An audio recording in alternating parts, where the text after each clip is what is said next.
Assalamualaikum warahmatullahi wabarakatuh. Selamat pagi anak-anak. Apa kabar semuanya? Semoga semua dalam keadaan sehat dan semangat. Karena semangat merupakan hal yang sangat penting untuk kalian miliki agar kalian dapat belajar dengan baik. Dan tak lupa ibu selalu mengingatkan kepada kalian untuk menaati peraturan kesehatan dengan menjaga jarak, mencuci tangan, memakai masker, dan menghindari kerumunan. Baik anak-anak, materi hari ini yaitu hutang piutang, gadai dan piwalah. Sebelum memulai pembelajaran, mari kita berdoa terlebih dahulu. Mari sama-sama kita mengangkat tangan. Bismillahirrahmanirrahim. Rabbi zidni ilma warzuqni fahma. Rabbi shrahli sadri wa yassirli amri wahlul 'uqdatam min lisani yafqahu qawli. Amin.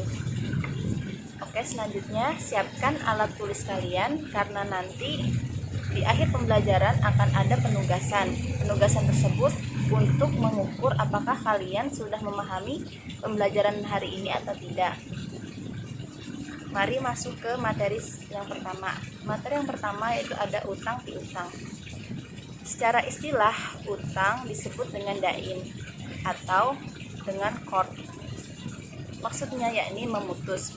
Adapun secara terminologi fikih bahwa akad hutang piutang adalah memberikan sesuatu kepada seseorang dengan perjanjian bahwa dia akan mengembalikan sesuatu yang diterimanya dalam jumlah yang sama dan dalam jangka waktu yang disepakati. Hukum hutang piutang ini dasar hukumnya yakni Al-Quran surah Al-Baqarah ayat 245 yang berbunyi Bismillahirrahmanirrahim. Man dzalladzi yuqridullaha qardan hasana fayudha'ifahu lahu ad'afan katsirah wallahu yaqbidu wa yabsutu wa ilaihi turja'un. Yang artinya, siapakah yang mau memberi pinjaman kepada Allah, pinjaman yang baik dalam kurung menafkahkan hartanya di jalan Allah, maka Allah akan melipat gandakan pembayaran kepadanya dengan lipat ganda yang banyak, dan Allah menyempitkan dan melapangkan rezeki dari kepadanya lah kamu dikembalikan. Adapun hukum hutang piutang asalnya ini boleh, tetapi bisa menjadi wajib ketika seseorang yang ingin berhutang itu dalam keadaan terdesak, dan dapat dihukumi haram jika seseorang yang berhutang itu untuk melanggar aturan syariat. Contoh, jika ada orang yang kelaparan ingin memakan nasi tetapi dia tidak punya uang, maka dia meminjam ke muslim. Nah, si muslim ini wajib hukumnya memberikan hutang kepada orang kelaparan tersebut. Adapun yang menjadi haram contohnya yakni jika si Alek ingin meminjam utang dengan bertujuan untuk membeli minuman haram, maka muslim tidak boleh memberikan hutang tersebut kepada Alex. Kemudian rukun hutang piutang ada 4, yakni ada mukrid yang memberikan pinjaman, yang kedua muktarid yang meminjam, yang ketiga barang yang dipinjamkan, dan adanya ijazah qabul. Adapun barang yang dipinjamkan ini harus berupa harta yang menurut syarak boleh digunakan atau dikonsumsi, bukan uang curian, bukan uang korupsi ya. Kemudian ada hutang piutang. Ada hutang piutang ini kita tidak boleh mengambil keuntungan dari yang dihutangkannya. Jadi tidak boleh mengambil riba. Alangkah baiknya jika kita menulis hutang piutang ini di atas hitam di atas putih. Kemudian seseorang yang berhutang harus berniat dengan sungguh-sungguh untuk melunasi hutangnya dengan harta yang halal. Dan tak lupa untuk berterima kasih kepada orang yang berhutang atas bantuannya. Kemudian ada gadai. Gadai atau rahan secara bahasa berarti tetap dan dawam terus-menerus.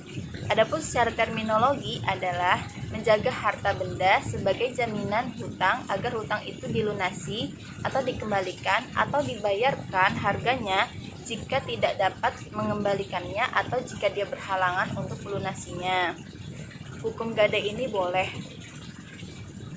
Dan rukun gadai itu ada 3. Yang pertama, barang gadai itu berupa barang berharga yang dapat menutupi hutangnya. Yang kedua, barang gadai tersebut adalah milik orang yang menggadaikan. Yang ketiga, barang gadai tersebut harus diketahui ukuran, jenis, dan sifatnya. Selanjutnya ada materi hiwalah. Hiwalah secara bahasa artinya pindah. Menurut syara adalah memindahkan hak dari tanggungan muhil orang yang berhutang kepada muhal alaih yang menerima hiwalah. Gampangannya gini deh, hiwalah itu merupakan pemindahan atau pengalihan hak untuk menuntut pembayaran hutang dari satu pihak ke pihak yang lainnya. Adapun rukun hiwalah, yakni ada muhil orang yang berhutang atau pihak pertama, kemudian ada muhal orang yang berpiutang memberi pinjaman pihak kedua, yang ketiga muhal alaih yang orang yang menerima hiwalah, yakni pihak ketiga, ada muhal beh yaitu hutang, dan yang kelima ada ijab qabul. Syarat hutang yang dialihkan ini ada dua, yaitu sesuatu yang dialihkan itu adalah sesuatu yang sudah dalam bentuk hutang piutang yang pasti. Kemudian hutang muhil kepada muhal maupun muhal alaih sama dalam jumlah dan kualitasnya. Sebagai contoh, misal si Andi menghutang kepada Budi sebesar 5 juta. Kemudian Budi ini tidak sanggup membayar, maka dipindah alihkan ke si Caca, sehingga Caca menanggung hutangnya si Budi ke Andi, yakni sebesar 5 juta rupiah. Demikian materi kali ini, semoga kalian dapat mempelajarinya dengan baik dan memahaminya dengan baik. Billahi taufiq wal hidayah. Wassalamualaikum warahmatullahi wabarakatuh.